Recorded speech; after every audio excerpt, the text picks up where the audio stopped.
Olá pessoal, sou Nilma Soares, Caliça Alex. Hoje estou aqui para mais um episódio da série Identificando e Tratando as Dores da Alma. Hoje vamos falar sobre medo, fobias, pânico. Mas antes, não esqueçam de compartilhar o vídeo, curtir o vídeo e acionar o sininho para que vocês possam receber as próximas notificações. Se você não for inscrito, se inscreva. Então vamos falar do medo. O medo, ele é uma forma de preservação, não só da vida, né? Porque quando temos medo, não nos arriscamos e não corremos riscos, né? Mas ele também é uma preservação da necessidade de sermos amados, da necessidade de sermos aceitos. Então a gente pode concluir que o medo é uma forma de nos proteger, porque precisamos de algo que nos proteja de alguma situação ou de alguma coisa que possa nos atingir. Desenvolvemos medos de várias coisas, de ter dor, de ser expostos, de injustiça, medo de ser assaltado, medo de ser ridicularizado, né? São várias questões que podem nos causar medo e nos paralisar. Então precisamos averiguar o que acontece para que o medo cresça dentro da gente a ponto de se transformar num pânico, a ponto de mudar a nossa rotina, mudar o nosso modo de viver. Bom, primeiro temos que falar que o medo, ele tá ligado à ansiedade, né? Então ele provoca, né, uma reação química como uma crise de ansiedade. Se eu tiver uma crise de pânico, eu vou ter reações como uma crise de ansiedade. Eu vou ter o coração disparado, eu vou ter a sensação de que eu estou morrendo, eu vou ter a sensação de que eu tô com um mal-estar, batedeira, dor no estômago, dor de barriga, eu vou ter tremores. São várias situações que eu vou sentir no físico por causa de uma crise de pânico. E que, se for verificar, é como uma crise de ansiedade. Só que assim, o ansioso, ele tem medo de uma coisa que ele não sabe se vai acontecer.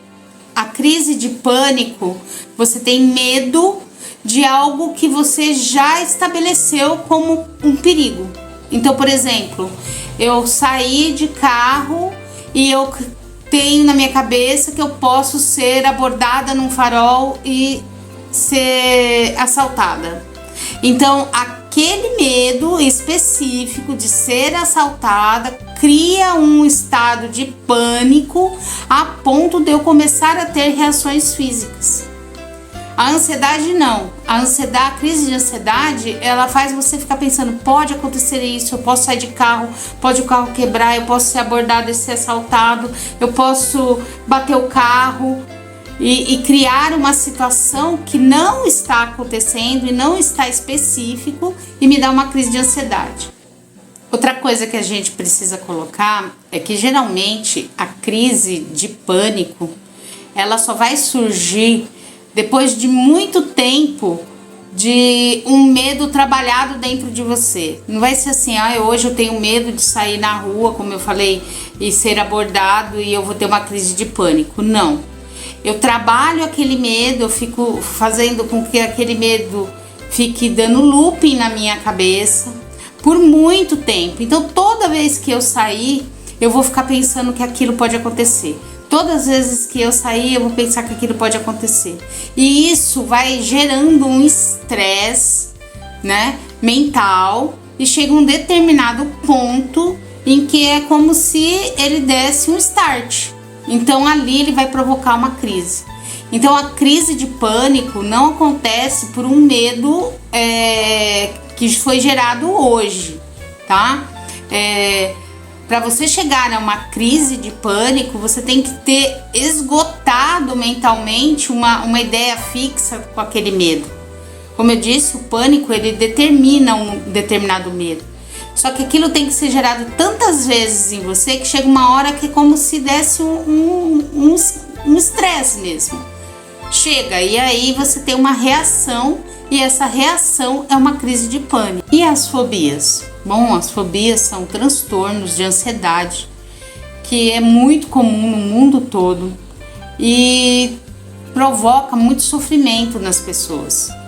Porque uma fobia, por exemplo, específica, que pode ser de inseto, né?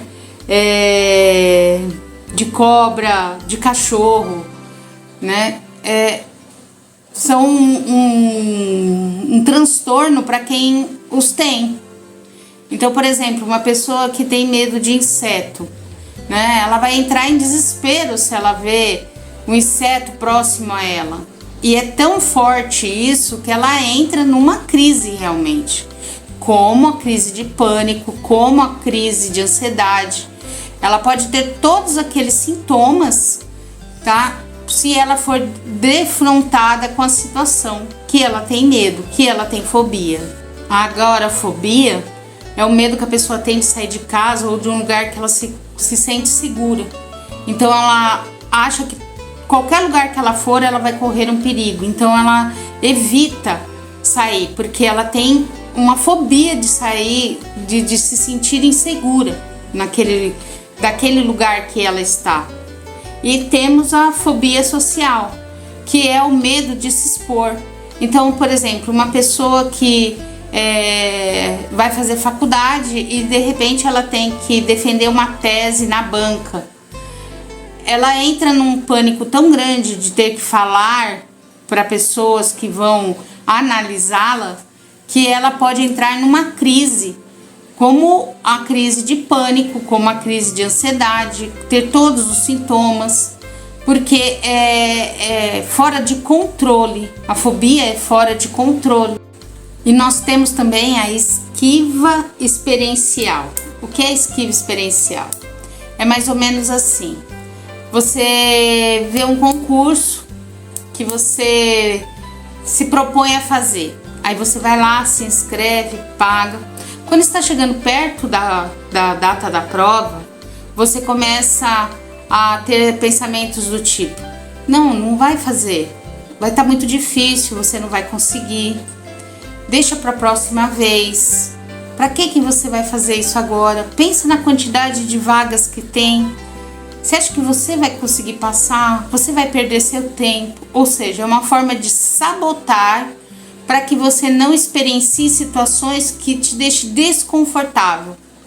Então, toda vez que você tem uma situação que você tem que enfrentar, que você tem que vivenciar, e que aquela situação for desconfortante para você, por exemplo, eu tenho uma entrevista de emprego, mas eu me sinto insegura com relação à entrevista.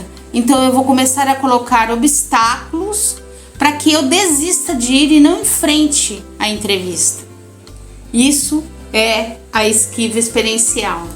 A gente tende a fugir daquilo que é desconfortável, aquilo que nos causa um desconforto, um medo de enfrentar uma determinada situação. É como um adolescente que vai ter que conversar com o pai porque ele quer tomar uma decisão que ele sabe que é contrária à vontade do pai. Ele fica dias ali pensando, ruminando uma situação porque ele tem medo da reação que o pai vai ter. Então ele tenta arrumar argumentos para não ter que fazer aquilo, para não ter que enfrentar aquela situação. Só que essa esquiva experiencial, ela faz com que a gente desista, muitas vezes, dos nossos objetivos.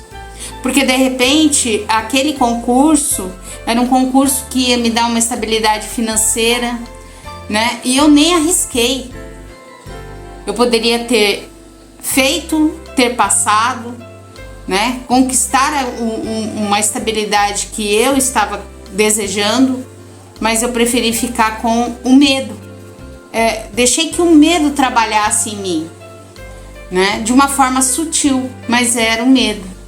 Então, tome muito cuidado para que você não deixe de fazer coisas que você deseja, que são coisas que vão movimentar o seu futuro, as coisas que você deseja para você, né? Sendo sabotado pelo medo, né? Quando começar pensamentos contrários àquilo que você deseja, você tem que analisar a situação. Algo não está de acordo com aquilo que você está determinando para você, aquilo que você está desejando para você. Temos mais uma consideração com relação ao medo. O medo é uma energia muito potente e o medo está ligado aos nossos desejos. Então, eu conheci um terapeuta que dizia para mim assim: é mais fácil acontecer aquilo que você tem medo que aconteça do que acontecer aquilo que você fala assim, gostaria tanto que acontecesse aquilo. Porque a força que você coloca no medo é tão grande que movimenta a energia para atrair aquilo. Então, medo e desejo, né? Então, assim, tem que ficar muito esperto com essa relação. Porque geralmente aquilo que você tem muito medo, você vai atrair para você. Então, você pode atrair como uma energia porque você, no fundo, quer tirar aquele medo de você. E se você experienciar aquela situação, você elimina aquele medo, né? Ou porque você coloca tanta força, tanta impulsividade naquilo que você atrai aquilo para você. Então não esqueça que a energia do medo, ele é muito potente. Então assim, temos que desfazer o medo, a força do medo, para que a gente possa viver uma relação mais normal com a vida. E como podemos lidar com o medo, com o pânico, com a fobia? Bom, primeiramente, você tem que ter uma aceitação disso. Eu tenho um problema, eu tenho uma situação que me incomoda, eu tenho um medo que eu preciso trabalhar. E a partir do momento em que você se dá conta de que você tem esse problema, fica muito mais fácil você tratar o problema. A segunda coisa é você determinar o que você deseja para você. Você quer viver desta forma ou você quer modificar o que está vivendo? Eu acho que esse tipo de sofrimento você pode trabalhar, você pode modificar, porque é essa a nossa intenção, né? É fazer com que as coisas que são angustiantes, né, pra gente, possam ser trabalhadas, possam ser tiradas do nosso cotidiano, né? Precisamos ter uma vida mais leve, mais feliz, passar o tempo, né, que a gente tem vinculado a situações que ainda não ocorreram, que podem ocorrer, que nos causam medo, que nos causam ansiedade. É desnecessário, é um tempo perdido desnecessariamente. A outra coisa é ressignificar esse medo. Por que isso me dá medo? Eu tenho medo de andar no elevador. Por quê? Porque o elevador pode parar comigo dentro. E o que pode acontecer se o elevador parar comigo dentro? Eu vou ficar presa lá dentro. Tá, você vai ficar presa lá dentro. Mas qual o perigo que você está correndo com isso? Só do tempo de esperar que eles venham abrir ou que o elevador volte a funcionar. Não é uma situação de perigo de vida. É uma situação corriqueira que pode acontecer. Eu tenho medo de andar de avião. Eu tenho medo de andar de avião. Por quê? Porque o avião pode cair. Eu posso sair na rua e ser atropelada. Então eu não vou mais sair na rua. Eu posso estar de carro e sofrer um acidente. Então eu não vou mais andar de carro. questão do avião é igual. Ah, mas é porque ele tá no ar, suspenso. Quantos casos ocorrem de acidente? É muito difícil. Então, é você deixar de vivenciar uma situação por um medo de uma coisa que você não sabe se vai ocorrer. Então, se você for pensar dessa maneira, são várias coisas que você vai deixar de viver porque pode ocorrer. É interessante porque eu me lembrei de um fato. Você pode sair e se machucar na rua, mas você pode se machucar dentro de casa. Então eu não vou sair de casa porque lá fora eu corro perigo. Mas eu sofri um acidente dentro da minha casa. Uma coisa que seria besta, né? Eu cortei a perna, batendo a perna na tampa do forno. Então eu estava dentro da minha casa, numa situação normal, cozinhando. Então assim, as coisas que acontecem não estão num patamar que, olha, se eu sair na rua vai acontecer. Se eu andar de avião vai acontecer. Não, as coisas podem acontecer em qualquer situação. Então você vai deixar de viver porque você está com medo de uma situação. E além disso, procure uma ajuda profissional. Procure um terapeuta, um psicoterapeuta. É importante que você trabalhe isso. É importante que você busque uma ajuda. Não é uma coisa normal você ter crises de pânico. Não é uma coisa normal você viver com uma fobia. Não é uma coisa normal você ter medo de tudo. Como eu disse, as coisas podem acontecer em qualquer circunstância.